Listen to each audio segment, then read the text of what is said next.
plate left empty, when it should have held everything. Welcome to Wolfe-Files. I am your host, Oliver Vane. Drop your location in the comments. Your voices matter here. Let's step inside. Fritz took the empty plate from the tray as if he were carrying evidence in a homicide, which in that house was about the correct level of solemnity. He gave me one look, not to ask a question, but to state a grievance. Fritz could make his eyebrows speak 6 languages, and one of them was Swiss outrage. "Well," I said. "Puis." He pivoted and went out. I followed with the coffee pot and the cups, because if there was going to be a disturbance in the natural order of the universe, I prefer to be present for the first crack in the firmament. Wolfe was where he always was at that hour after dinner, in his office behind the desk, yet with the lamp making a yellow pool on the papers in front of him and his bulk looking exactly right in the red leather chair. He had not opened a book. He had not touched the stack of correspondence. He was looking at nothing, which with him generally meant he was looking at everything. Fritz set the plate down on the desk blotter. "Mr. Wolfe," he said, "this was returned." Wolfe lowered his eyes to it. "I am aware of its geographical position, Fritz. It is wrong." "Yes." Fritz stood his ground another second, which was his version of pounding a fist on the table, then withdrew, taking the coffee tray from my hands with a little snort that said I was accessory after the fact. When he had gone, I poured. Wolfe picked up the fork, examined its tines, and put it down again. "Archie." "Yes, sir. At 9 o'clock tomorrow morning you will go to 922 East 61st Street. Who lives there?" "Mrs. Violetta Gannett. I know the name. Widow of the importer. Food imports, specialty goods, a face in the Sunday magazine section, and a husband who left a lot of money and a better cellar than most clubs. Your memory sometimes justifies its existence. What am I going for? To ask why she insulted Fritz, attacked your principles, and left a plate indecently unfinished? To take her statement. That made me set the coffee pot down a little harder than etiquette approves. Statement about what? She telephoned during dinner. That was her. Yes. And you took the call because the world was ending. No. Because Fritz was carrying in a duck of uncommon merit, and anyone who intrudes at such a moment either has no manners or has something to say that may compensate for the lack. He lifted the cup. She requested an appointment and was told I do not receive clients in the evening. She then said that unless I consented to hear her tomorrow, a theft of considerable delicacy would soon become either a public scandal or a private disaster. I said 10 o'clock. She said she could not come to the house.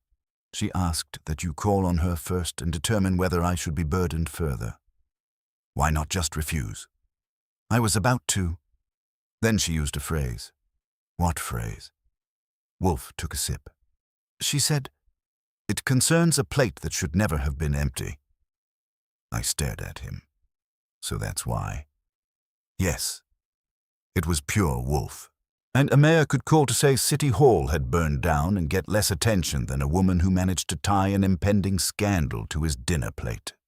I ought to have been annoyed, and was, but under it there was the old stir, the one that started in the back of my neck and moved down between the shoulder blades. In our line, absurdities are often only facts dressed too early. You think she knew what was on the menu? I think she knew enough to pique my interest, which is often more dangerous. And she wouldn't tell you more on the phone. She preferred not. She also preferred that her household staff not know she had consulted me. That narrows it down to only about 3,000 kinds of trouble. He grunted. You will narrow it further tomorrow. Meanwhile, get me Saul. I crossed to the phone on my desk. At this hour. At this hour, he may still be eating. That is his concern, not mine. Saul Panzer answered on the third ring, with his voice flat and dry as unbuttered toast. I told him Wolfe wanted him first thing in the morning. He asked what it was about. I said if I knew, I might be in a better mood. He said that was impossible and hung up. When I relayed it, Wolfe nodded. Good. Not good, I said. Mysterious. Also expensive. Archie, mystery is frequently expensive. If it were cheap, the police would do better. I sat at my desk and looked at the empty plate on his blotter. It had become, by one of those transformations peculiar to the brown stone, no longer a piece of crockery, but an exhibit. The smear of sauce near the rim, the 2 lonely peas, none of the knife mark where the duck had been cut, all of it had somehow acquired significance because Wolfe had granted it some. That was one of his talents. He could take a crumb and make the room revolve around it. You don't really care that she didn't finish dinner, I said. No, I care that she arranged to know I would care. That takes planning. Yes, and either information from inside the house or luck. Luck is a superstition used by those who drink poor coffee. I let that pass. If it's information from inside the house, that will make Fritz combustible. Fritz is always combustible where food is concerned, but he is not a fool, nor are Theodore or the others. Do not invent melodrama until facts make it economical. Right, I said. No melodrama before breakfast. He ignored that. When you see Mrs. Gannett, observe everything. In her rooms, her staff, her clothes, her voice before and after the servants leave, the state of her desk, whether she offers you refreshment and what kind. I want to know whether she is frightened, vain, guilty, or merely theatrical. You left out honest. I did not leave it out. I omitted it as statistically negligible. The clock on the shelf ticked. Outside on West 35th Street, a truck changed gears and groaned away. Inside, the office had settled back into its familiar order, except for the plate on the desk, and because of that plate, the order wasn't familiar at all. I knew the feeling. Something had crossed our threshold without coming through the front door yet, and Wolfe knew it too. He pushed the plate an inch aside and took up a letter opener as if the interruption had been dealt with. You will also review the Gannett family. Financial position, social entanglements, litigation, charities, domestic peculiarities. Use the files. Tonight? Unless you intend to improve by sleep. So I got up, went to the cabinet, and started pulling folders while Wolfe sat with his eyes half closed, conserving motion the way a miser conserves gold. Now and then he asked a question without looking at me. Had the late Horace Gannett's nephew ever married? Was the widow on the board of the Museum of Decorative Arts, or merely a donor? Had there been a dispute 3 years back over a shipment of porcelain? I found enough to answer some of it and not enough to satisfy him. At 11:15, I shoved the last folder back and said, "The household includes a secretary, a housekeeper, a chauffeur, and a companion, and if the society columns can be believed. There's also a niece, Elaine Usher, who appears on and off in the notices. No criminal record, no loud scandals, one quiet lawsuit over an estate valuation, and a lot of imported porcelain." Wolfe opened his eyes. Porcelain? Plates, among other things. He closed them again. Yes. Go to bed, Archie. Tomorrow we shall discover whether emptiness is literal, symbolic, or merely profitable. At 9:09 the next morning, I was on East 61st Street, standing in front of a narrow limestone house that had the kind of door that suggests both money and caution. It wasn't ostentatious, no lions, no carved excess, but it had been polished and repainted often enough to tell you that whatever went on inside, it wasn't neglect. I rang. The man who opened it was not a butler, though he had practiced the expression. Mid-50s, grey at the temples, a face that had once been round and had since been disciplined into angles. He looked at me as if I might be a tradesman with the wrong parcel. Yes. Archie Goodwin. Mr. Nero Wolfe sent me. The expression adjusted. Not warmer, but less inclined to close the door. Yes. You are expected. Come in. That last part was important. Expected meant prepared, and prepared meant I would see only what they wanted me to see, unless I made a nuisance of myself. I stepped inside anyway. The hall was long, with a runner that had more pedigree than my last 3 suits combined. There were 2 doors on the left, one on the right, and a staircase that went up without advertising it. No clutter, no family snapshots, just a couple of pieces of porcelain on narrow tables, and positioned as if they had negotiated their exact coordinates with a surveyor. The man led me to the room on the right and opened the door. "Miss Gannett will be with you shortly." "Mrs. Gannett," I said. He gave me a look that didn't move his face. "Yes." He left. I stayed. The room was a study that had been taught manners. Books, yes, but arranged. A desk, but cleared. Chairs that invited you to sit but not to relax. On a side table near the window there was a display case, glass-topped, containing 3 plates. Porcelain, delicate, each one painted with a scene that would have bored me if it hadn't been done so well. Landscapes, probably European, with tiny figures and improbable skies. There was an empty space in the case. 4th position from the left. I walked over and looked closer. The 3 plates had small brass stands, and each labeled with a card in a neat hand. The empty space had a stand too, and a card. I bent to read it. Meissen, circa 1740, The Orchard Supper. I straightened and took a breath through my nose, because something had just connected without asking my permission. A plate that should never have been empty. "Mr. Goodwin?" I turned. She was standing in the doorway, and if you've ever seen a photograph that looks like it has decided not to age, you'll have some idea. Mid-40s, maybe, but the kind of mid-40s that has invested in itself.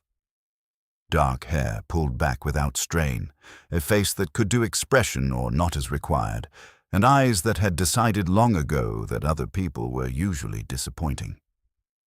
"Mrs. Gannett," I said, "please sit." I did. She came in, closed the door, and took the chair opposite mine, not behind the desk. No, that was considerate. It also meant she wanted to see my face. "You are Mr. Wolfe's assistant."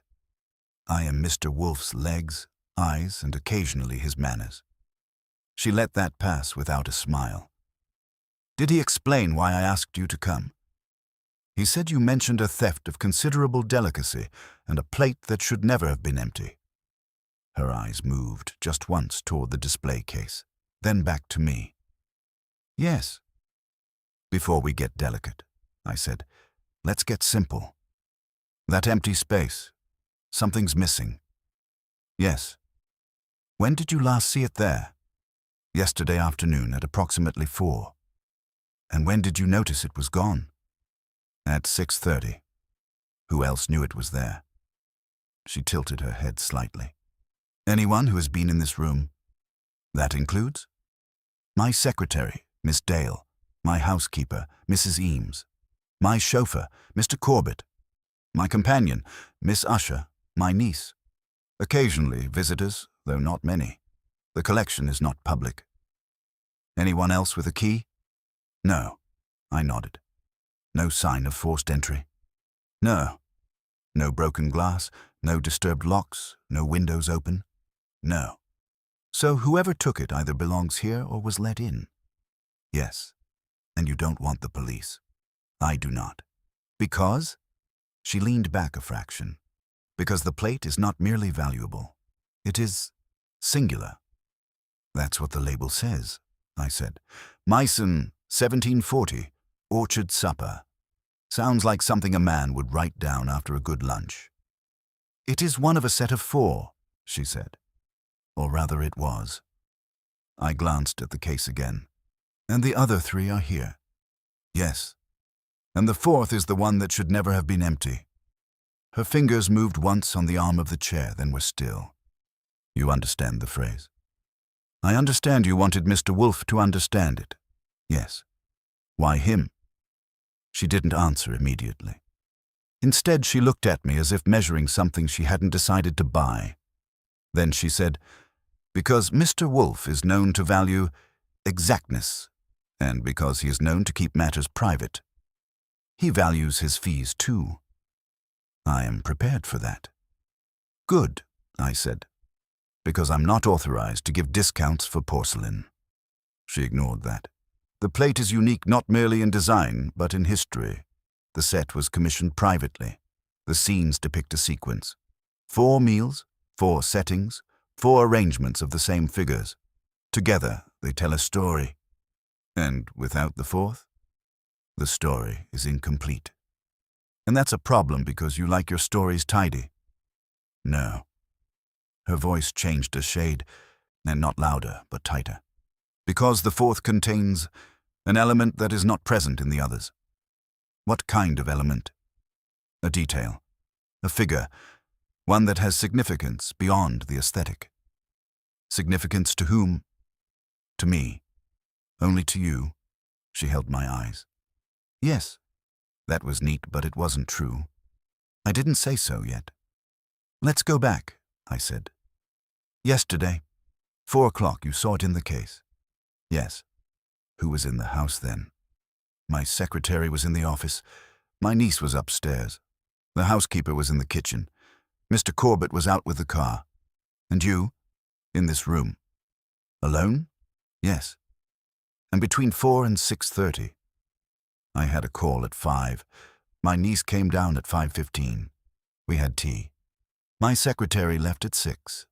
The housekeeper was in and out. Nothing unusual. Except that a plate walked out of a locked case without breaking the glass." "Yes." I stood and walked to the case again. "May I?" "Yes." The glass top was not locked. It lifted easily when I tried it. I looked back at her. "You said no keys." "There are no locks," she said.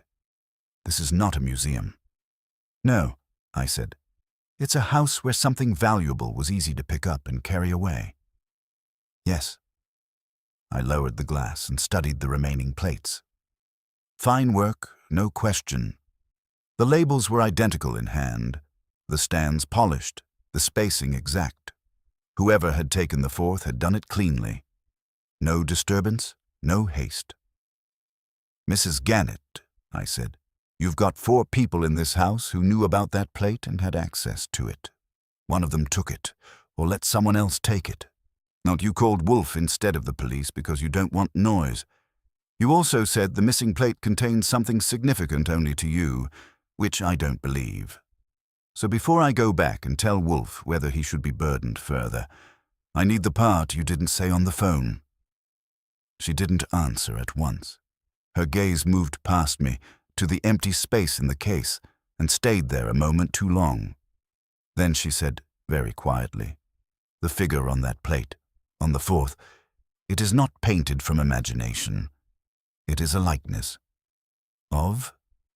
She brought her eyes back to me. "Of a man who should not exist." I let that sit between us for a second, not because I was impressed, but because I wanted to see what she would do with the silence. People who say things like that usually feel the need to embroider. She didn't. She held to my eyes and waited. "That's a strong statement," I said. "Most men manage to exist whether they should or not." "This one does not," she said. "And yet someone painted him on porcelain in 1740. "Yes, which suggests either a very long-lived gentleman or a misunderstanding." Her lips pressed together, not quite a smile. "Mr. Goodwin, I did not call Mr. Wolfe for wit." "Good," I said. "He charges extra for it. Let's try facts. Who is the man?" "I don't know his name." "Do you know his face?" "Yes." "And you recognized it on the plate?" "Yes." "From where?" She hesitated. That was new. Up to now, she had been answering like a woman who had rehearsed the scene and approved the dialogue. This pause wasn't in the script. "From a photograph," she said finally. "When?" "Recently." "Where?" "In my possession." "That narrows it down to a lot of drawers," I said. May I see it?" "No." That came quick and clean. I nodded. All right, then we'll go at it another way. You say the man shouldn't exist. That usually means he's supposed to be dead or he's supposed to be someone else. She said nothing. Which is it? He is... She stopped, then changed it. He is connected to my husband. Late Mr. Gannett. Yes. In what way? She looked at the desk, then back at me. My husband kept records, extensive records, business, personal, acquisitions. After his death, I had them catalogued. Some months ago, I came across a photograph among his private papers. It was not labeled. And the man in it matched the one on the plate. Yes. Exactly. Not exactly. Enough. Enough for you to decide he shouldn't exist. Yes. Why? Her fingers moved again on the arm of the chair. Because the photograph was taken in 1958. And the plate is from 1740. Yes. I gave a small whistle. That's a gap. Yes.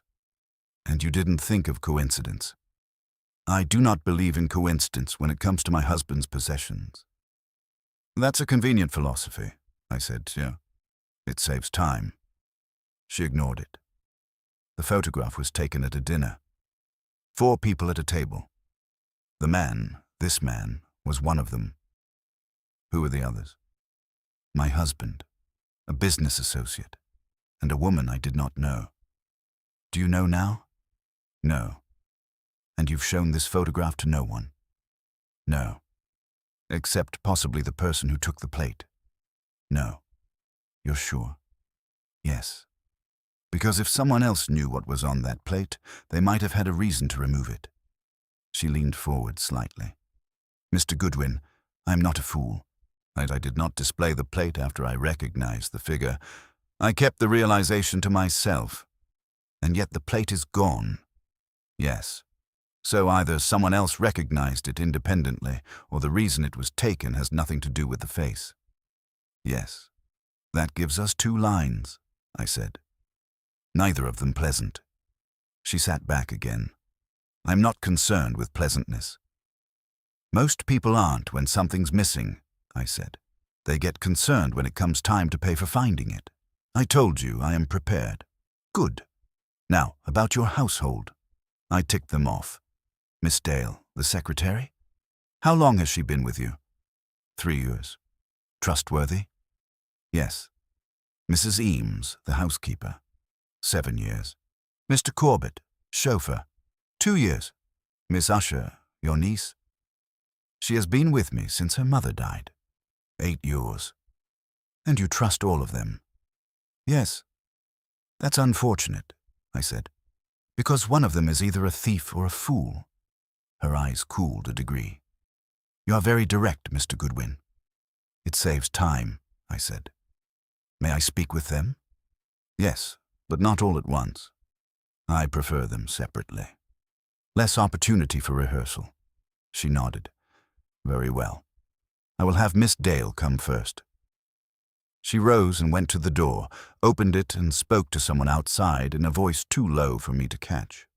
When she turned back, I was still by the display case. One more thing, I said. This photograph. Where is it now? In my safe. Combination known only to you. Yes. May I see the safe? No.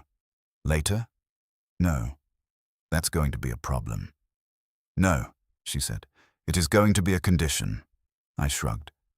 Mr. Wolfe likes conditions, and he breaks them at a reasonable rate. Her eyes flickered, just once.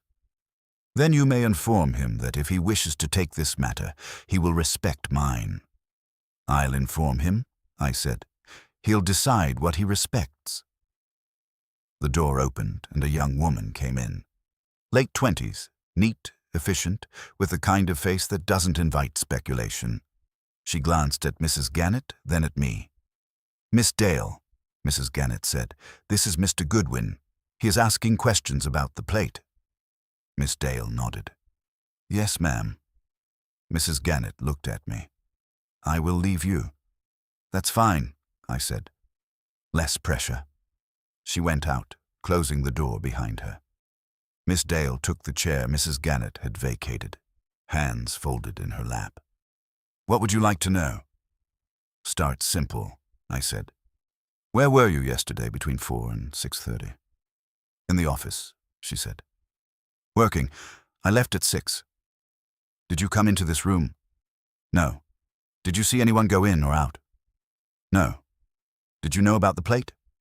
"Yes." "All 4 of them?" "Yes." "Did you ever handle them?" "No." "Did anyone else handle them in your presence?" "No." "Did Mrs. Gannett mention anything unusual about them recently?" "No." "Did she receive any visitors yesterday?" "No." "Any calls that struck you as odd?"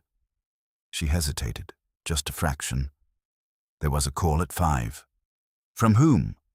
"I don't know. Mrs. Gannett took it in here." "Did you hear anything?" "No." "Did she seem different afterward?" Miss Dale considered.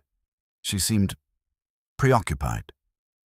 "That's a safe description," I said. "Anything less safe?" She met my eyes. "No." I let that go for the moment. "Oh, all right. One more thing. Have you ever seen a photograph in this house of a dinner, 4 people at a table, taken in the late 50s?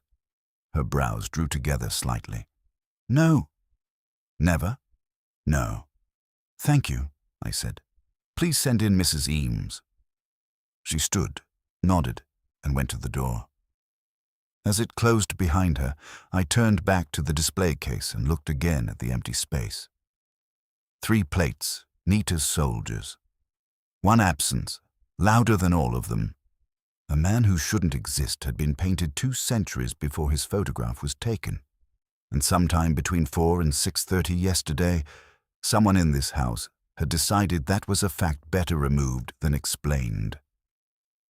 Mrs. Eames came in with the air of a woman who had been running a household longer than I had been running my mouth, which is saying something. And she was broad where Miss Dale was neat, and her eyes had the settled patience of someone who had seen too many small disasters to be impressed by another. "Mr. Goodwin," she said. "That's me. Please sit." She did, but not all the way back in the chair. Ready to get up again if required. Good sign or bad, depending on which side of the table you're on. "You're the housekeeper," I said. "Yes, sir." "How long?" 7 years. "Then you know where everything is?" "I know where it ought to be." "Yesterday afternoon," I said, "between 4 and 6:30. Where were you?" "In the kitchen, mostly. I came through here twice." "Into this room?" "Yes, sir. Once to ask Mrs. Gannett about the dinner menu, once to bring in the tea tray." "Did you notice the display case?" "I always notice it. Dust shows." "Was anything missing when you came in?" "No." "Aye, sir." "Both times?" "Yes, sir." "That would put the plate there at least until tea." "Yes, sir." "What time was that?" "Around 5:15. "That matches," I said. "Who was present?" "Mrs. Gannett and Miss Usher." "Did Miss Dale come in?" "No, sir." "Did anyone else?" "No." "Did you leave them alone with the case?" "Yes, sir. I don't stay to watch people drink tea." "Pity," I said. "It might improve the conversation." She didn't smile. "I have other duties."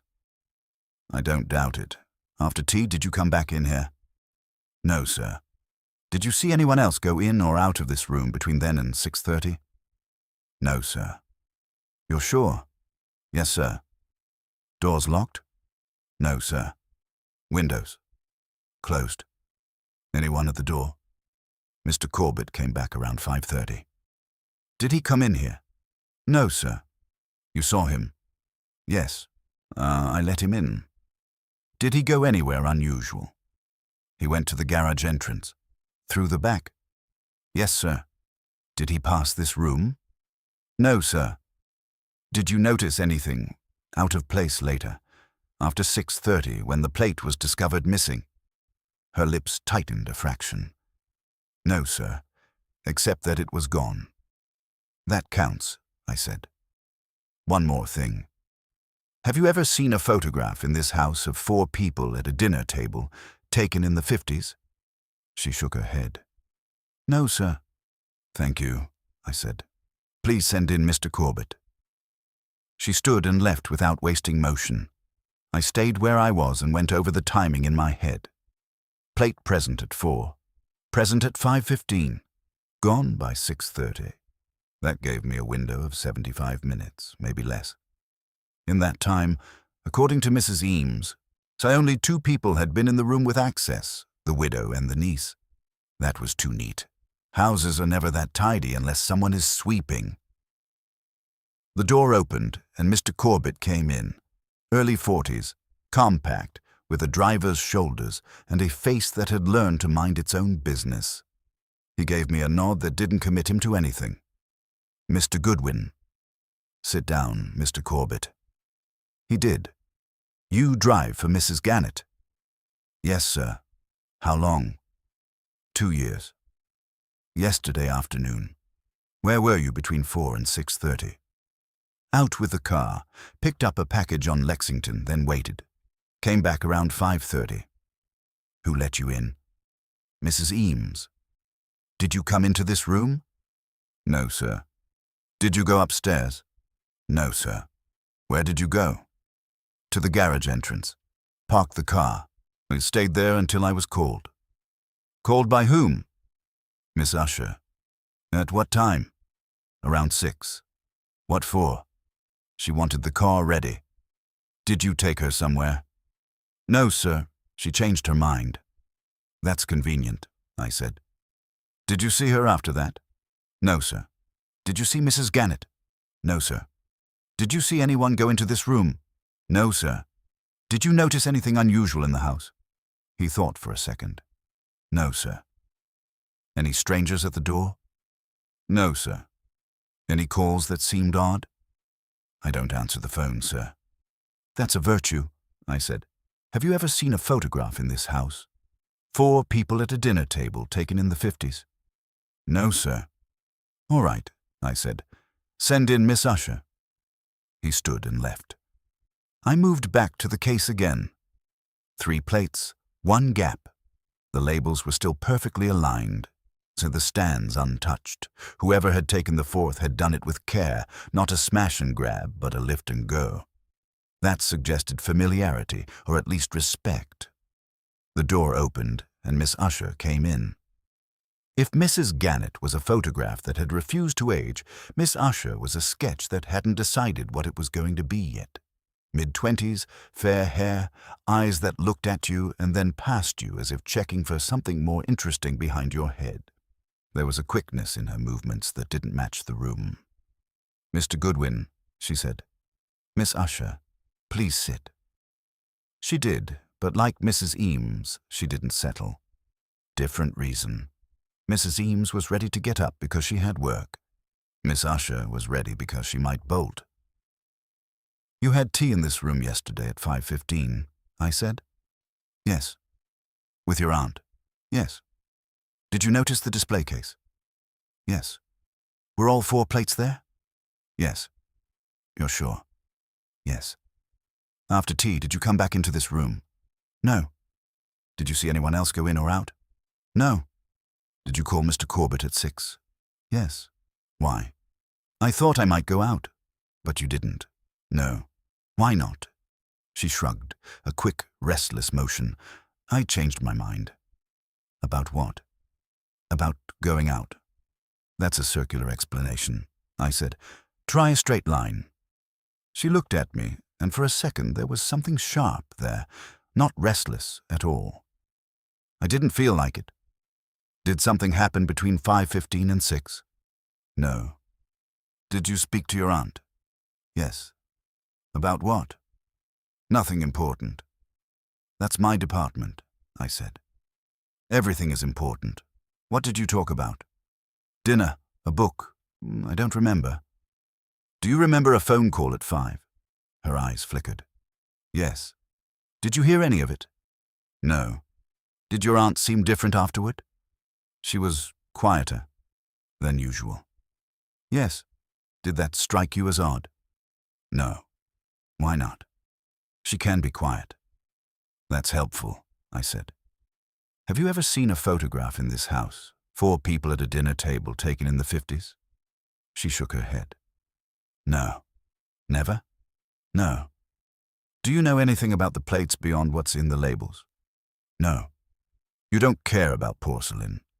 No. That's honest, I said. One last thing.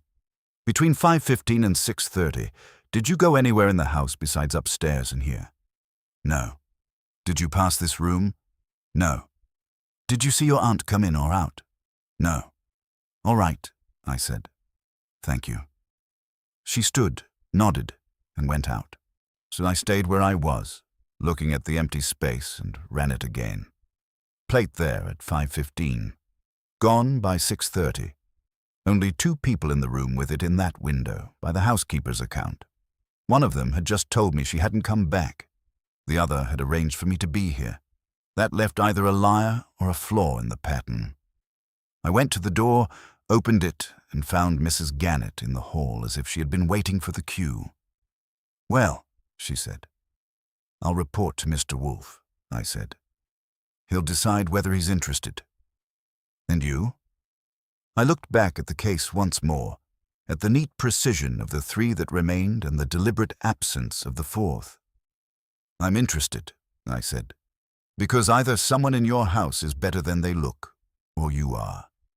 Her eyes held mine, steady now. Which would you prefer? She asked. Neither, I said. I prefer the truth. It pays better. I left her in the hall and took a cab downtown, which gave me just enough time to decide that I didn't like the shape of it. Not the theft, that was clean, almost polite, but the way the story had been arranged. Too many neat edges. Too much cooperation. In my experience, when everyone in a house agrees on what didn't happen, something very particular did. Wolfe was at his desk when I got back, which meant he had skipped at least one minor pleasure to be ready. Saul Panzer was in the red leather chair opposite him, looking as if he had been poured there and left to set. He nodded at me without moving anything else. Well, Wolfe said. I crossed to my desk, sat, and started from the doorbell. I gave it to him straight. No embroidery. Mrs. Gannett, another case, the missing plate, the set of 4, the photograph, the man who shouldn't exist, the household, the timing. When I got to the interviews, Saul's eyes opened a fraction more, which for him is enthusiasm. When I finished, Wolfe closed his eyes. Pfui, he said softly. That was Fritz's line, I told him. You'll have to find your own. Archie, you have brought me a confection of improbabilities tied with a ribbon of evasion. You like ribbons. Not when they conceal rot. Saul spoke without changing his position. You believe her? I believe she's frightened, Wolfe said. I do not yet know of what. I leaned back. She says the figure on the plate matches a photograph from 1958. Yes, and that the photograph is in her safe, behind which I am not allowed to see. Yes, and that only she knows the combination. Yes, and that no one else knows about the significance of the plate. Yes, and yet someone took it. Yes, that's a lot of yes, I said. Wolfe opened his eyes. It is also a lot of nonsense. Saul said, inside job. Perhaps, Wolfe said, or a contrivance to suggest one. I looked at him. You think she's lying about the timing? I think she is controlling the narrative, Wolfe said, which is not the same thing. That's comforting, I said. What do you want me to do next? Wolfe turned his head slightly towards Saul. Mr. Panzer. Saul's eyes moved to him. Yeah. You will investigate Mrs. Gannett's household? Quietly. Miss Dale, Mrs. Eames, Mr. Corbett, Miss Usher. Backgrounds, habits, debts, acquaintances. And I want to know if any of them have reason to remove a piece of porcelain beyond its market value. Saul nodded once. Time frame? Immediate. Right. He got up, not in a hurry, and went out. Wolfe looked back at me. You will return to Mrs. Gannett this afternoon. I had a feeling you were going to say that. You will inform her that I accept the case. She'll be delighted. I doubt it, Wolfe said. You will also inform her that my acceptance is conditional upon my seeing the photograph. She already refused. Then she will refuse again. You will not argue. You will merely observe her refusal. And if she sticks to it, then I shall consider whether I am interested in a problem that is defined by concealment. I nodded. Anything else? Yes. You will examine the display case again. I already did. You looked, Wolfe said. You did not examine. That's unfair, I said. I examined it with my eyes. Use your brain this time. I stood. I'll take that under advisement. He grunted and reached for a letter. I went to the hall, got my coat, and headed back out. On the way uptown, I stopped at a payphone and called a number Saul had once given me for quick checks. It took 3 minutes to confirm that Miss Dale had no obvious debts, Mrs. Eames had a married daughter in Queens and no vices on record, Corbett had a clean license and a prior job with a firm that had gone under, and Miss Usher had been seen at a couple of parties with the kind of people who spend money as if it's contagious. Nothing that jumped up and said, "Porcelain thief," but enough to keep the field open. When I got back to East 61st Street, the same man opened the door. "Mr. Goodwin," he said. "Still me. Mrs. Gannett is expecting you." "Good. I hate to disappoint." He led me in again. Same hall, same quiet, same careful placement of everything. This time I didn't go straight to the study. I paused by one of the narrow tables in the hall where another piece of porcelain sat, a vase with painted flowers that had probably never existed in nature. "Nice," I said. He didn't answer. We went into the study. Mrs. Gannett was there, standing by the window. She turned as I came in. "You've spoken to Mr. Wolfe." "I have." "And?" "He accepts the case." A flicker, quickly controlled. "On what terms?" "He wants to see the photograph." Her expression didn't change, but something behind it did. No. "I told him you might say that." "And what did he say?" "That he would consider whether he is interested in a problem defined by concealment." She was silent a moment, then said, "Mr. Wolfe is accustomed to control." "He is accustomed to information," I said. "Control comes later." She walked to the desk, rested her hand on it, then withdrew it as if the wood were warm. "The photograph is not relevant to the recovery of the plate." "That's your opinion," I said. "He has his own." "And you?" "I think anything that makes a man not exist is worth looking at." Her eyes met mine. "And if I refuse?" "Then he may refuse," I said. "Or he may proceed with less enthusiasm, which usually costs more." She almost smiled. "You are very frank about your employer's habits." "It saves time," I said. "Meanwhile, he wants me to look at the case again." "You've already seen it." "He thinks I missed something," she gestured. "Be my guest." I went to the display case, lifted the glass top, and this time I didn't just look at the plates. I looked at the stands, the labels, the spacing, the dust. What there was of it. Mrs. Eames had been right. Dust shows. There was a faint line where the missing plate had been, cleaner than the rest. That was expected. What wasn't expected was the stand. I bent closer. The brass stand for the missing plate was slightly out of alignment with the others. Not much. Enough. I glanced back at Mrs. Gannett. She was watching me, still as before. "Did you move this?" I said. "No." "Did anyone?" "No." "Then whoever took the plate didn't put the stand back exactly as it was." "That seems likely."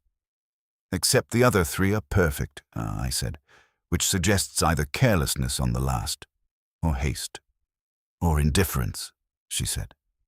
"Maybe," I said, "or maybe something else." I straightened and looked at the card in front of the empty space again. Meissen, circa 1740. The Orchard Supper. Why supper? I said. I beg your pardon? The others. What are they called? She hesitated, then said, breakfast, luncheon, dinner? And this one is supper? Yes. 4 meals, I said. 4 scenes, a sequence. Yes. And the last one is missing. Yes. I lowered the glass and turned to her. Mrs. Gannett, did your husband ever entertain the same 3 people more than once? Her eyes narrowed, just a fraction. Why do you ask? Because if that photograph matches the last plate, it might not be the only one, I said. And if it isn't, then whoever took that plate might be looking for more than porcelain. She held my gaze. And that, I said, would make this a lot less delicate. She didn't answer at once, which was becoming a habit I was beginning to value. The pauses were where the truth had to decide whether it was coming out or not. My husband entertained frequently, she said finally. Business associates, collectors, diplomats. The repetition of guests would not be unusual. That's not what I asked, I said. I asked about the same 3 people. Her gaze shifted, not away, but slightly to one side, as if she were aligning a thought before placing it. I don't know. That's possible, I said, but it's not helpful. I'm not here to be helpful, she said. I am here to recover my property. Then you should help, I said, because right now I've got a plate missing, a photograph I'm not allowed to see, and a man who shouldn't exist. That's a nice arrangement if you're writing fiction. It's less useful if you want results. Her lips tightened. You are very persistent. I work for a man who doesn't like guessing. Neither do I. Then let's stop doing it, I said. Did your husband ever host a dinner with 3 recurring guests who mattered enough to be recorded more than once? She looked at the case again, at the empty space, and this time there was something in her expression that hadn't been there before. Not fear, exactly. Recognition. Yes, she said. That's better, I said. Who? My husband had a private circle. 3 men. They met with him occasionally, always in the evening. They were not part of his public business. Names? She hesitated again, but this time it was shorter. Charles Varick, Daniel Sorrell, and... She stopped. And, I said. Her eyes came back to mine. The third was not introduced to me. That's convenient, I said. It is true. What did your husband call him?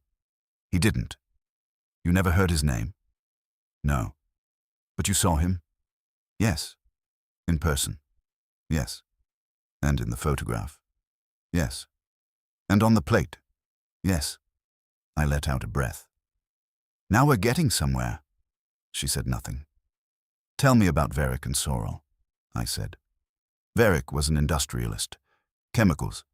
Sorrell was in shipping. They had business with my husband, but not through his usual channels.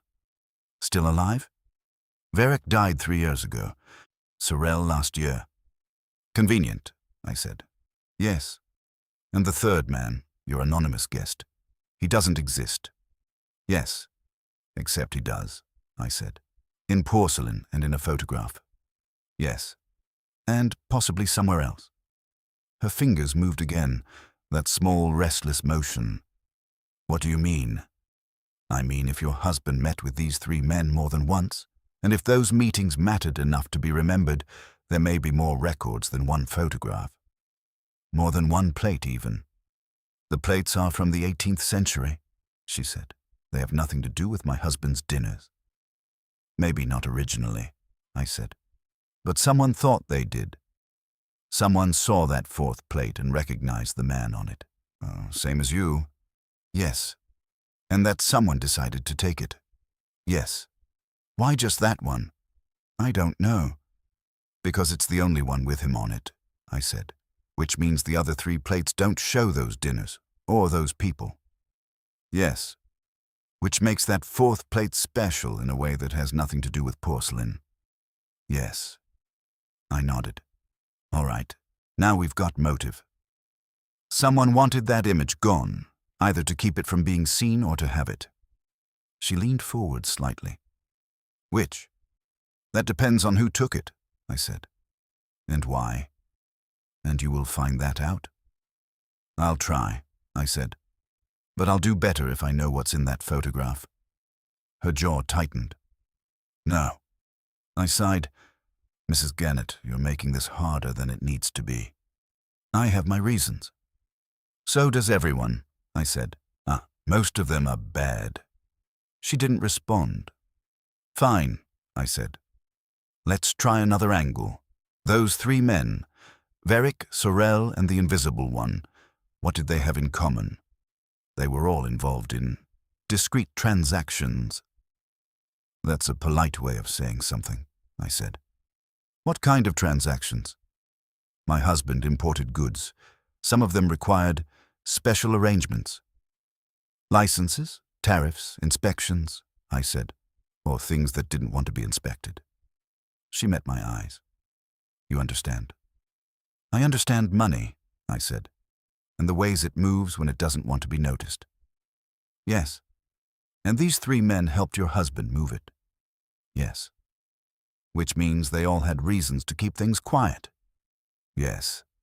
Which means if there's a record, like a photograph, that ties them together, someone might want it gone. Yes. Even after they're dead. Yes. Especially after they're dead, I said, because dead men don't defend themselves. She was silent. Who else knew about these meetings? I asked. No one, she said. Not in detail. Not your staff? No. Not your niece? No. Not your secretary? No.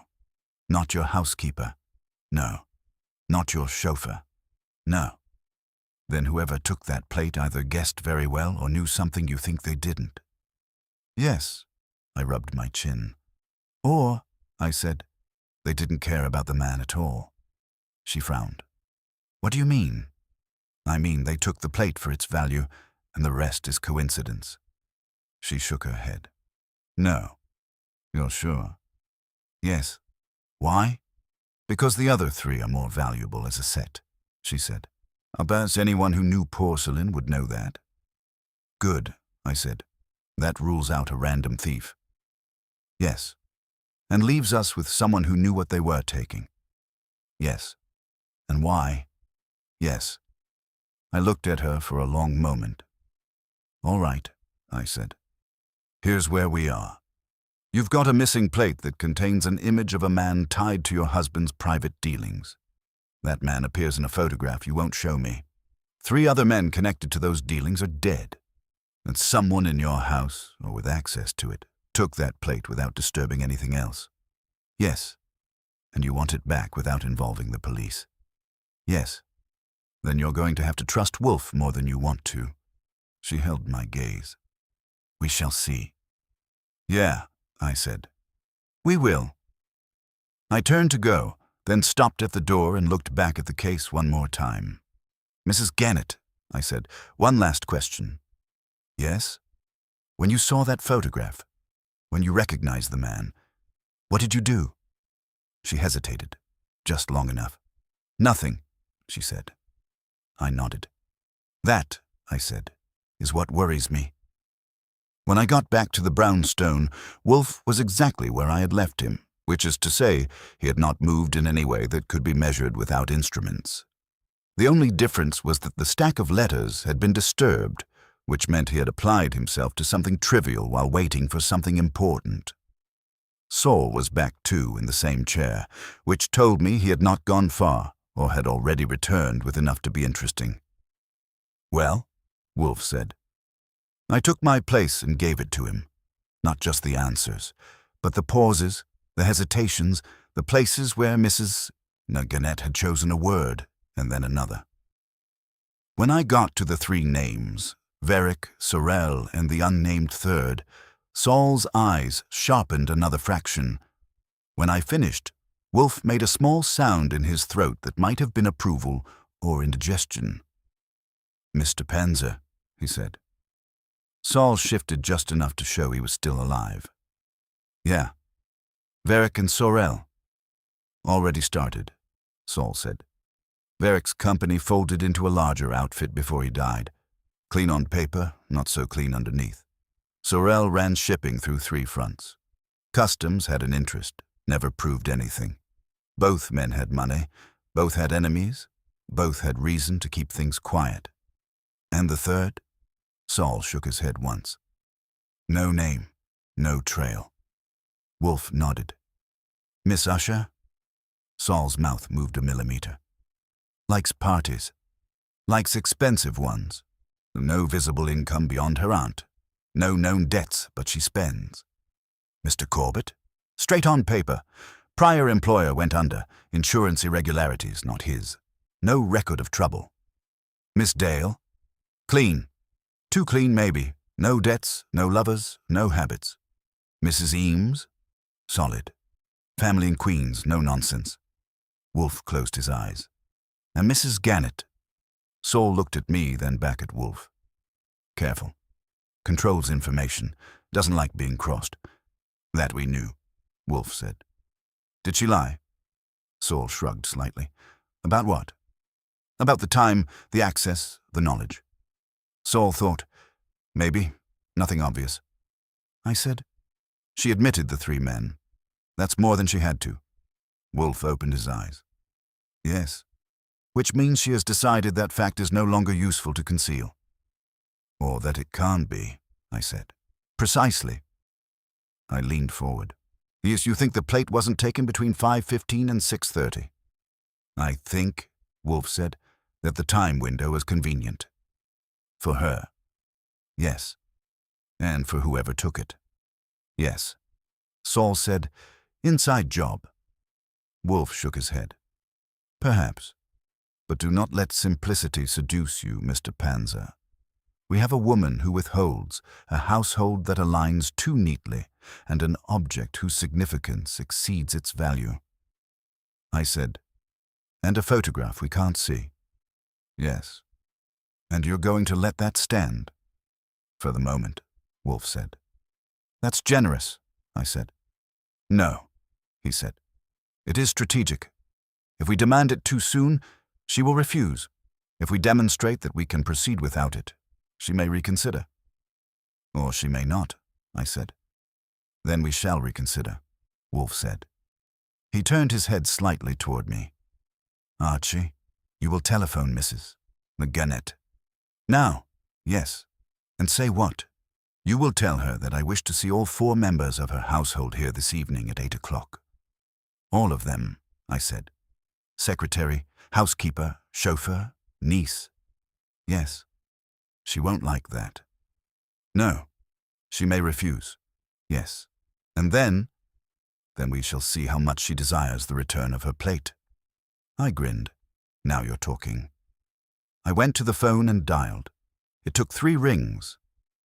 Mrs. Gannett's residence. Archie Goodwin. For Mrs. Gannett. A pause. Then her voice. Yes? Mrs. Gannett, Mr. Wolfe would like to see your staff this evening. All of them, 8 o'clock at his office. Silence, just long enough. That is not possible, she said. It is, I said. It's just inconvenient. I do not permit my household to be interrogated outside my presence. Then come 2, I said. There's room. Another pause. Why? She said. Because Mr. Wolfe prefers to ask questions in a room where he controls the chairs. That is not an answer. It's the one I have, I said. 8 o'clock. And if I decline? Then he may decline, I said. And you can explain to yourself why the plate stays missing. The silence stretched longer this time. I could almost hear her weighing it, not the inconvenience, but the risk. Very well, she said finally. We will be there. Good, I said. Try not to be late. He notices. I hung up and turned. Well, Wolfe said. They're coming, I said. All of them. Good. Saul got up. You want me there? Yes, Wolfe said. Observe. Saul nodded and went out again. I went back to my desk. You think one of them will crack in your office? I think, Wolfe said. That truth is more likely to emerge when it is confined. And you think this truth is already in the room? Yes. With whom? He closed his eyes again. Archie, if I knew that, the exercise would be unnecessary. Fair enough, I said, but you've got a favorite. He didn't answer. I sat there for a minute, watching him not move, and then said, "It's the niece." His eyes opened. Why? Because she's the only one who doesn't belong, I said. No job, no function, no clear place. She floats. Many people float, Wolfe said. It does not make them thieves. She called the chauffeur at 6, I said, then changed her mind. That's a movement without purpose. Or with a purpose she has not shared. Exactly. Wolfe considered that. And Mrs. Gannett? She's holding something back, I said. Maybe more than the photograph. Undoubtedly, Wolfe said. Then maybe the plate isn't the only thing missing, I said. Wolfe's gaze sharpened. Explain. I don't know what yet, I said. But she said she did nothing when she recognized the man. That's not true.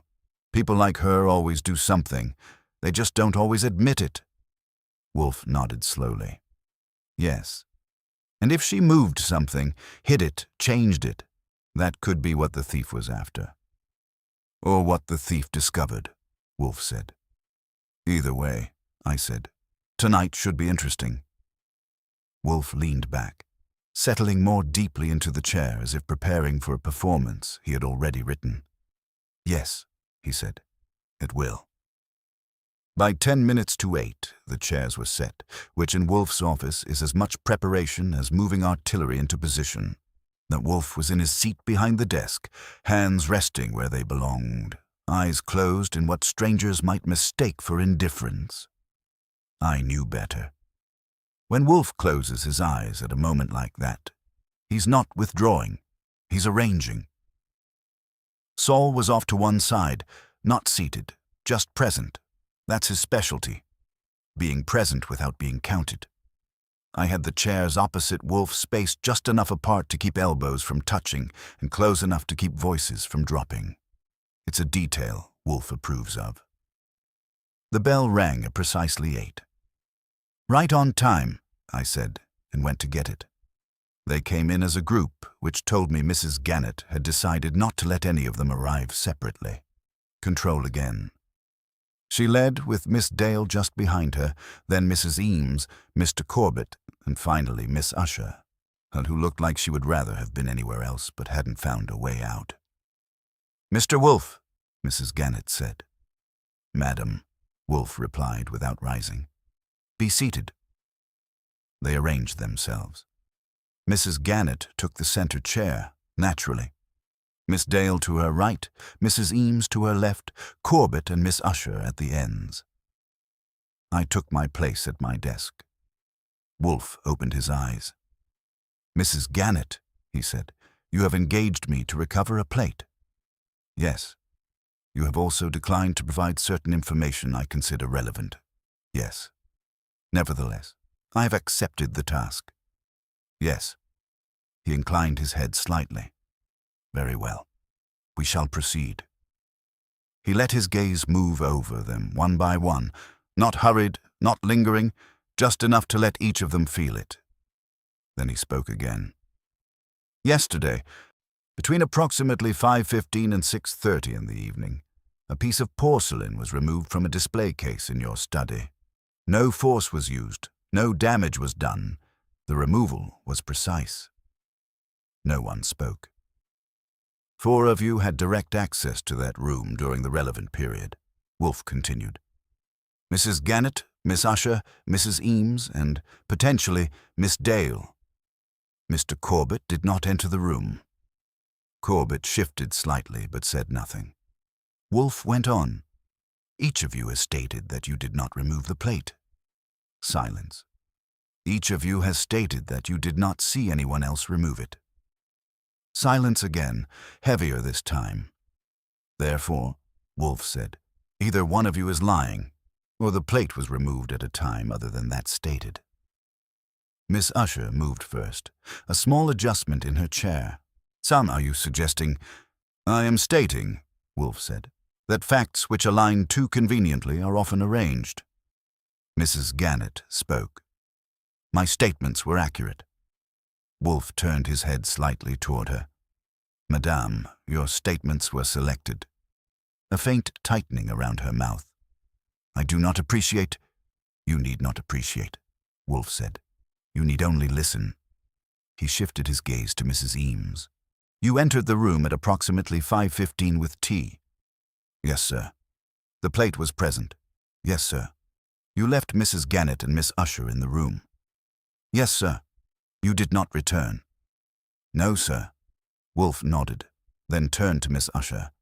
You remained with your aunt after tea. Yes. For how long? She hesitated.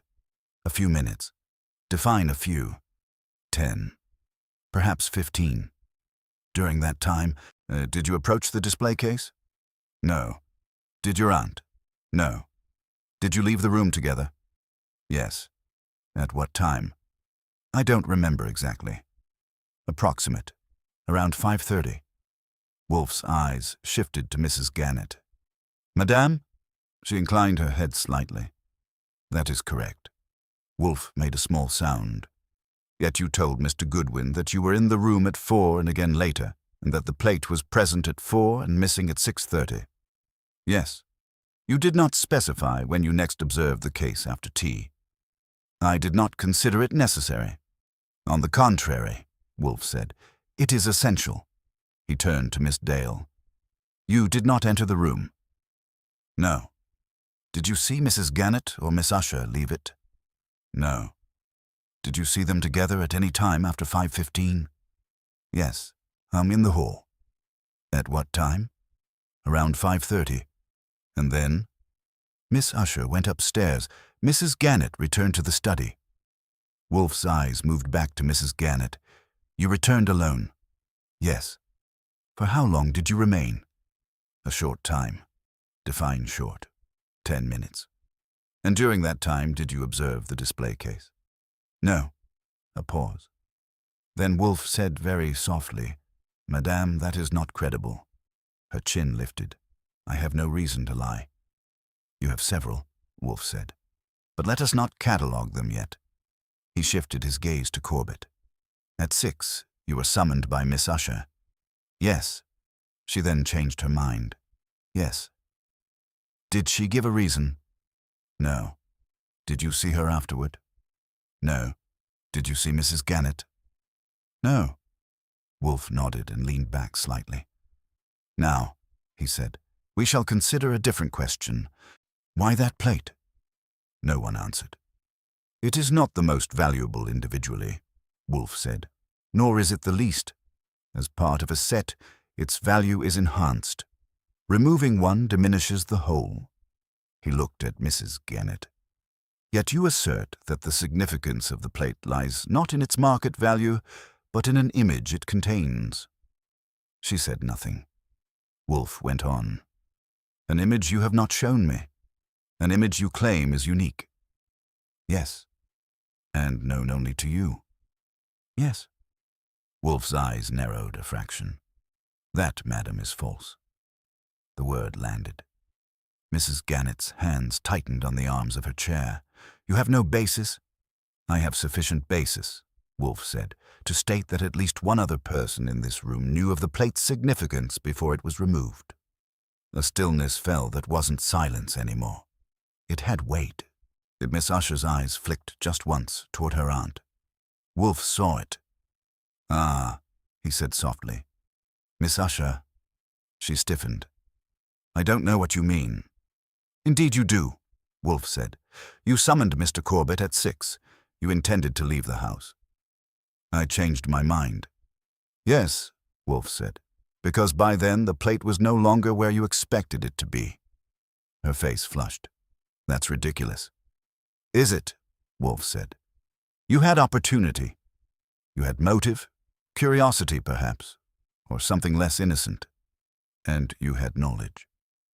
I did not. Miss Usher, Wolfe said, his voice still calm but harder now.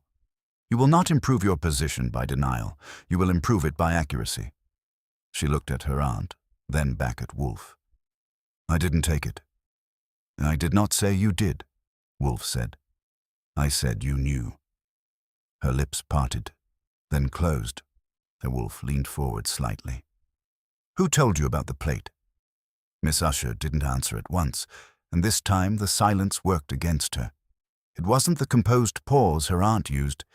It was thinner, stretched, like something about to tear. No one, she said finally.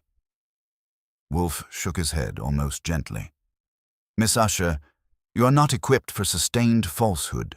It requires preparation, and you have none. Her hands gripped the arms of the chair. I said, You said no one, Wolfe replied, which is incorrect. Mr. Goodwin informed me that your aunt claims exclusive knowledge of the plate's significance, yet your conduct contradicts that. You summoned the car at 6, which indicates intent to leave. When that intent failed, you remained. That suggests a change in circumstances. She swallowed. I told you, I changed my mind.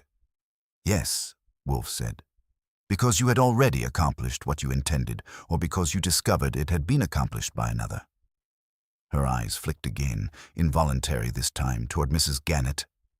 Wolfe turned his head. Madam, you see the difficulty. Mrs. Gannett's voice was tight. Elaine, if you have something to say, I don't, Miss Usher snapped too quickly. Wolfe raised a finger, not sharply, but enough. Please, let us avoid the exchange of useless assurances. He shifted his gaze back to Miss Usher. You knew something about that plate before yesterday. She shook her head, but it lacked conviction. You knew enough, Wolfe continued, to consider removing it yourself, or to verify whether it had been removed. I didn't touch it, she said. That may be true, Wolfe said. But you went to the room after tea. No. Yes, Wolfe said calmly.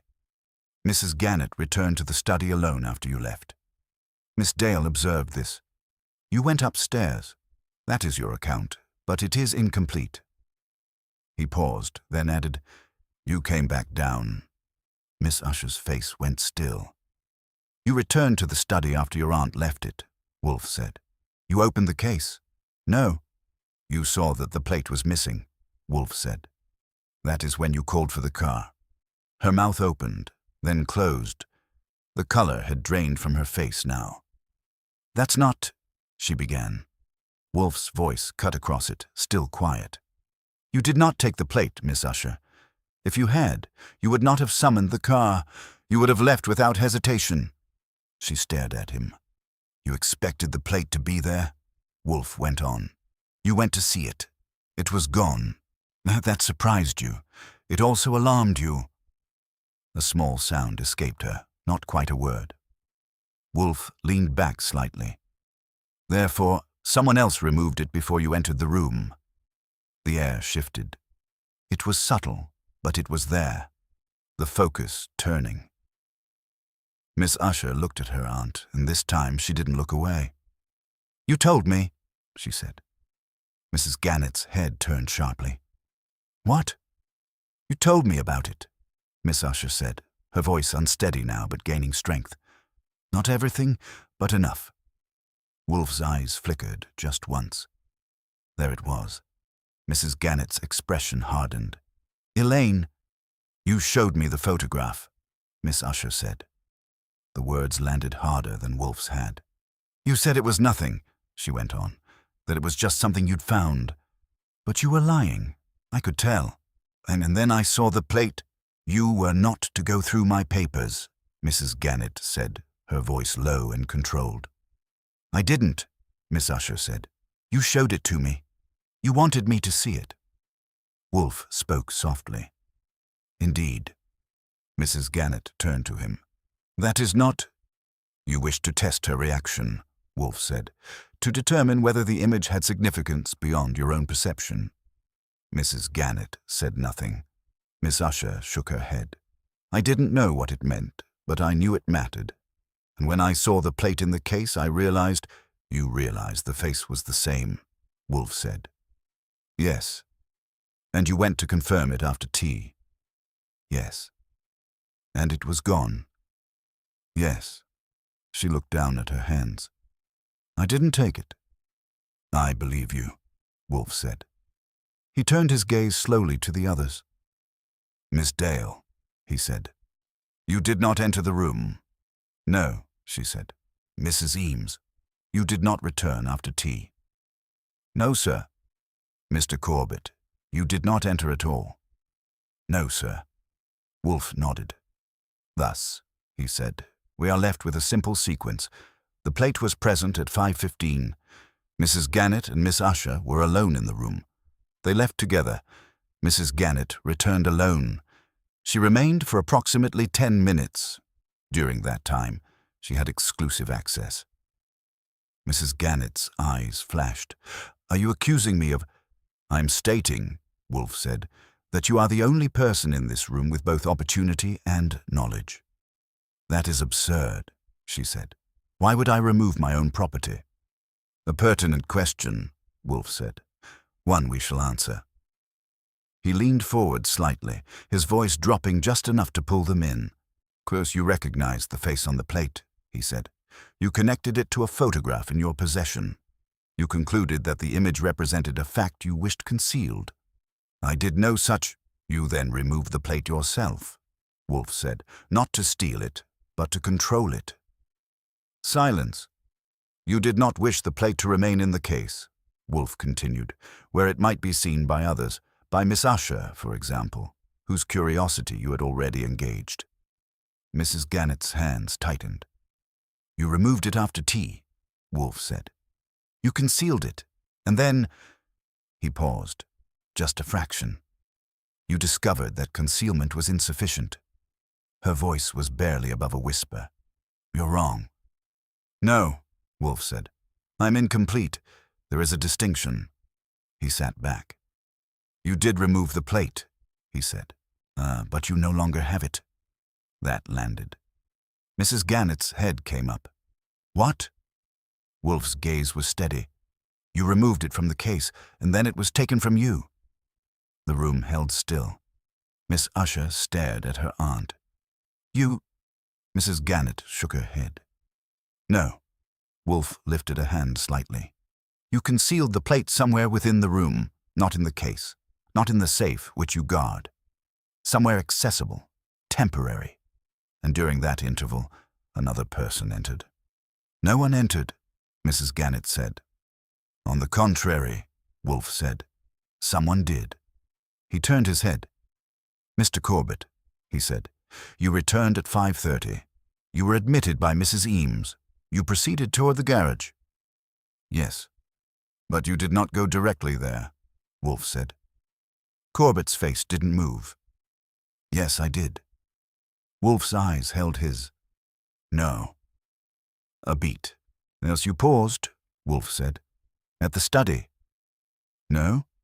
Yes, Wolfe said. You paused because the door was not fully closed. You observed Mrs. Gannett within. You saw her remove the plate. Corbett's jaw tightened. And later, Wolfe continued, when the opportunity presented itself, you returned. Silence.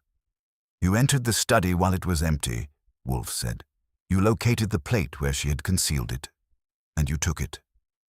Corbett's hands clenched on his knees. I did not. Wolfe's voice cut him off, still calm. You did, because you, unlike the others, had both motive and knowledge beyond the household. Corbett's eyes flicked just once. Wolfe saw it. Ah, he said softly. Yes, he leaned back. You recognized the face. Corbett didn't move for a second that felt longer than it was. Then his shoulders shifted. Not a collapse. Not a surrender, just a small adjustment, like a man deciding whether to keep standing in a bad light or step into it. You're guessing, he said. Wolfe shook his head. No, I'm assembling. The pieces are few. I never went into that room, Corbett said. You did, Wolfe replied. Twice. Once to observe, once to act. That's not proof. Proof is a luxury, Wolfe said. Consistency is sufficient. You had access. You had time. And you had reason. What reason? Corbett demanded. Wolfe's eyes held him. The man in the image. A flicker. There it was again. Small, but enough. You recognized him, Wolfe said. Not from porcelain, but from life. Corbett's jaw worked. I don't know what you're talking about. Yes, you do, Wolfe said. You were employed previously by a firm whose financial irregularities attracted attention. And that firm had dealings, indirect perhaps, with the enterprises of Mr. Varick and Mr. Sorrell. You would have seen records. Names. Faces. That doesn't mean... It means, Wolfe said, that when you saw Mrs. Gannett remove that plate, you were alerted. When you later saw the image yourself, or anticipated it, you understood its potential value. Corbett's hands clenched tighter. Value? Yes, Wolfe said. Not monetary. Informational.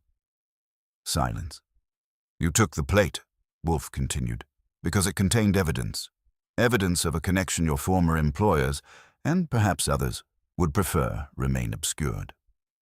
Corbett's eyes shifted just once toward the door. Saul moved a fraction, not blocking it, just existing closer to it. That was enough.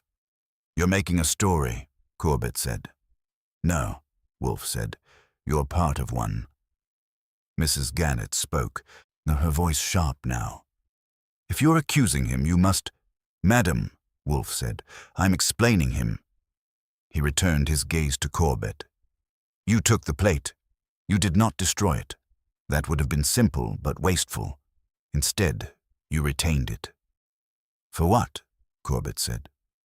For leverage, Wolfe said. Against whom you had not yet decided. Mrs. Gannett, perhaps. Or others connected to the image. Corbett's lips pressed thin. You did not anticipate, Wolfe went on, that Mrs. Gannett would engage me, nor that I would reconstruct the sequence so quickly. Corbett let out a breath, slow, controlled. And if I did take it? Mrs. Gannett turned on him. You... Wolfe lifted a hand. Please. Corbett looked at Wolfe. What then? Then you will return it, Wolfe said. And why would I do that? Because your position is untenable, Wolfe said.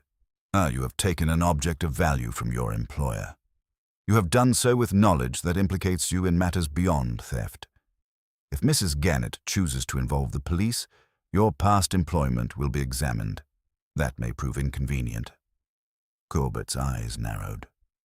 And if she doesn't? Wolfe inclined his head slightly. Then I may. A small silence. You? Corbett said. Yes, Wolfe said. I am not the police, but I am not without resources. Moreover, I am disinclined to tolerate obstruction once I have engaged. Corbett studied him, weighing something. You don't know what's on that plate, he said. Wolfe's eyes did not move. On the contrary, I know enough. Do you? Corbett said. Do you know who that man is? No, Wolfe said. But you do. Corbett hesitated. That is your error, Wolfe said. You assume that possession of the object grants you advantage. In fact, it merely exposes you to risk. Corbett looked at Mrs. Gannett, then at Miss Usher, then back at Wolfe. What if I said I didn't have it any more? He said. I would say you are compounding error, Wolfe replied. You are not a man given to impulsive disposal. You have kept it, nearby. Corbett's expression tightened. Wolfe leaned back slightly. In your quarters, not in plain sight. Concealed, but accessible. Corbett said nothing. Archie, Wolfe said. I got up, crossed to the hall and spoke quietly to Fritz. He nodded once and disappeared toward the back. A minute later, Saul slipped out without a word. Corbett watched them go, his face now set. You don't have the right, he said. I have the interest, Wolfe said. That is sufficient. The room held steady, as Miss Dale sat very still, hands folded. Mrs. Eames looked from one to another, her patience now edged with something sharper. Miss Usher stared at Corbett, not with fear, but with a kind of dawning clarity. Mrs. Gannett's voice came low. "If you have taken it," Corbett didn't look at her, "you shouldn't have left it where you did." There it was. Mrs. Gannett's breath caught. "So you admit—" "I admit nothing," he said. "You admit enough," Wolfe said. Footsteps in the hall. Saul returned, carrying something wrapped in a cloth. He handed it to me. I took it to the desk and set it down. Wolfe nodded. "Proceed, Archie." I unwrapped it. Porcelain. Fine, pale, the glaze catching the light just so. A scene painted with care, a table, figures, an evening setting, and there, among them, a face. Wolfe did not look at it immediately, as he looked at Corbett. "You see," he said, "that was inevitable." Corbett's shoulders dropped a fraction. Not defeat. Acceptance. Mrs. Gannett rose halfway from her chair. "Let me see." "Presently," Wolfe said. He gestured to me. I turned the plate slightly so he could view it. He leaned forward, studying it, not hurried, not impressed, simply absorbing. Then he sat back. "Yes," he said. Mrs. Gannett's voice was tight. "You recognize him?" "No," Wolfe said. "But I recognize the arrangement." He turned his gaze to her. "Madam," he said, "you were mistaken in one respect." She stared at him. "What?" "The man does exist," Wolfe said. "Or did." He tapped the desk lightly. "And he has been identified before." Wolfe let that hang just long enough to make sure no one tried to fill it with noise. Mrs. Gannett was the first to speak. "Identified? By whom?" "By your husband," Wolfe said. Her eyes widened a fraction. "That is impossible."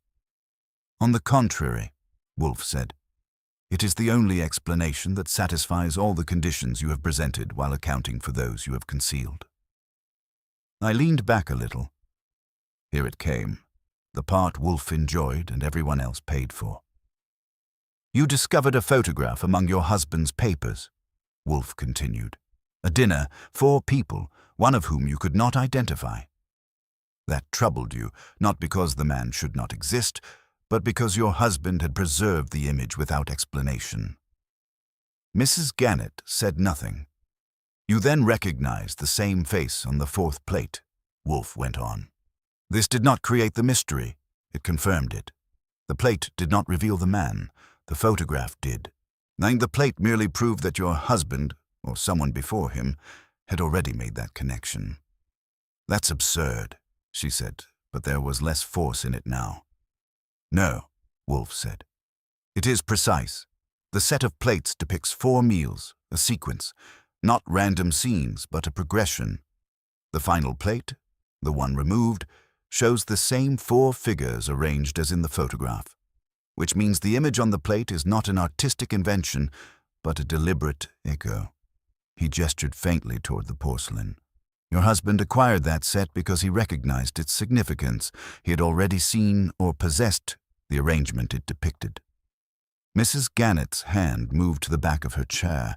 "You're suggesting—" "I am stating," Wolfe said, "that your husband knew the identity of that man, and that he preserved that knowledge indirectly, through acquisition, not annotation." Silence. Miss Usher whispered, "Then why not write it down?" "Because writing creates records," Wolfe said, "and records create risk." He turned his gaze back to Mrs. Gannett. "You recognize the face," he said, "but you did not recognize the implication. You assumed the mystery lay in the impossibility of the man's existence. In fact, it lies in the persistence of his identity." She stared at him. "Explain." Wolfe inclined his head slightly. "The man is not the same individual across centuries. That would be nonsense. He is rather the same identity, assumed, inherited, or constructed." A stillness settled. "An identity," I said. "Yes," Wolfe replied. "A role, and a position within a discrete network of transactions, one that predates your husband and extended into his time. He looked again at the plate. The continuity of that role required anonymity. The man's face was not hidden. It was repeated, altered slightly perhaps, but consistent enough to be recognized by those who knew what to look for. Mrs. Gannett's voice was barely audible. Title. Precisely, Wolfe said. Miss Dale's hands tightened in her lap. Mrs. Eames frowned, trying to follow. Miss Usher leaned forward, eyes fixed on Wolfe. And my husband knew this, Mrs. Gannett said. Yes, Wolfe said. He knew enough to collect the evidence, but not enough, perhaps, to expose it safely. So he preserved it. Quietly. And the photograph? A record of his own involvement, Wolfe said. One meeting among many. Mrs. Gannett closed her eyes briefly, then opened them. Then the plate is not merely decorative, Wolfe said. It is corroborative. It links your husband's activities to a lineage of similar arrangements. She looked at Corbett. And you, she said, her voice sharp again. You recognize this? Corbett exhaled slowly. The fight had gone out of him, not because he had lost, but because the terms had changed. I recognize the face, he said. Not from the plate, from files. Old ones. My previous job, we handled shipments that didn't always match their paperwork. There were names that weren't names. One of them used that face, or something close to it. You're saying, Miss Usher began. I'm saying it's not one man, Corbett said. It's a position. Whoever holds it uses the same identity, same appearance, as much as possible. Wolfe nodded once. Thank you, Mr. Corbett. Corbett shrugged faintly. Didn't think it mattered anymore. It matters, Wolfe said, because it explains your motive. You saw the plate. You recognized the implication. You took it to control the information. Corbett didn't deny it. Mrs. Gannett sank back into her chair. Then the photograph is part of the same pattern, Wolfe said, and should be examined. She hesitated. Wolfe said nothing. The room held. Then, slowly, she said, Very well. She reached into her bag, withdrew a small key, and handed it to Miss Dale. In my study, she said. The safe. Miss Dale rose and left without a word. No one spoke until she returned a few minutes later with an envelope.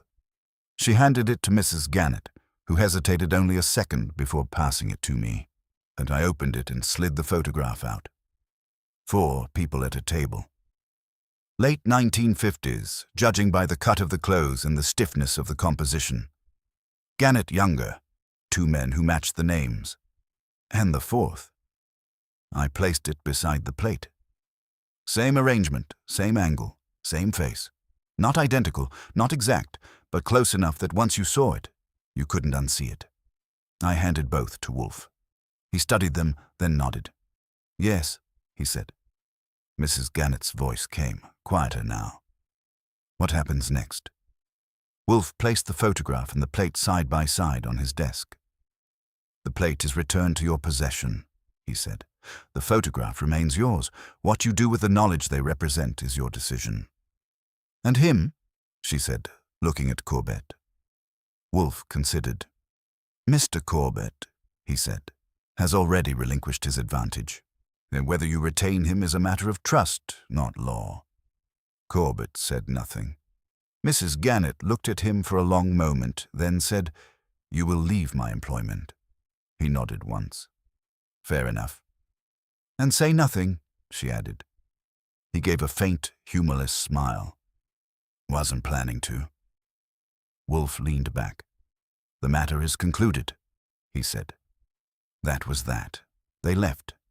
Mrs. Gannett composed again, Miss Dale efficient, Mrs. Eames thoughtful, Miss Usher quieter than before, and Corbett last, carrying nothing with him except what he had learned. When the door closed, the room settled back into itself.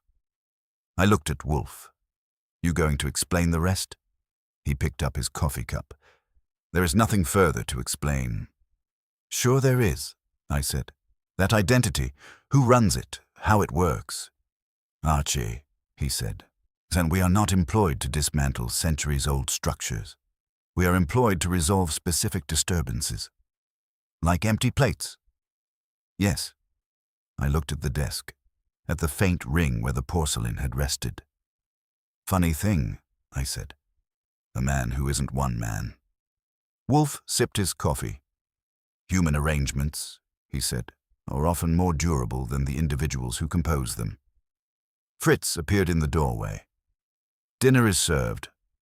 Wolfe's eyes closed briefly, in satisfaction this time. Excellent, he said. I got up. You think she'll keep the plate? Yes, Wolfe said, and she will watch it more closely. And the photograph? She will decide whether knowledge is safer hidden or shared. Which is it? I asked. Wolfe opened his eyes and looked at me. Neither, he said, but appetite is immediate. I followed him to the dining room. Behind us, the office returned to silence.